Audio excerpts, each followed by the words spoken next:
महाराणा संग्राम सिंह इतिहास में राणा सांगा के नाम से प्रसिद्ध है। राणा सांगा महाराणा कुंभा के पुत्र व महाराणा रायमल के पुत्र थे। इनका जन्म 22 अप्रैल ईस्वी सन 1422 में हुआ था। मेवाड़ के ही नहीं, संपूर्ण भारत के इतिहास में राणा सांगा का विशिष्ट स्थान है। इनके राज्यकाल में मेवाड़ अपने गौरव और वैभव के सर्वोच्च शिखर पर पहुंचा था।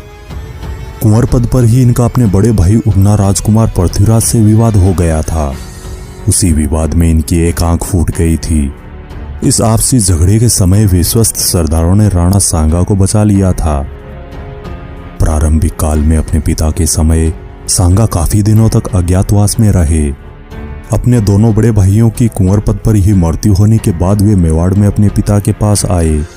पिता की मृत्यु के पश्चात ईस्वी सन 1509 में इनका राज्याभिषेक हुआ। राणा सांगा मेवाड़ के राणाओं में सबसे प्रतापी थे और उस समय के सबसे प्रबल क्षत्रिय राजा थे, जिनकी सेवा में अनेकों राजा महाराजा लगे रहते थे और कई राजा सरदार अमीर शहजादे उनकी शरण लेते थे।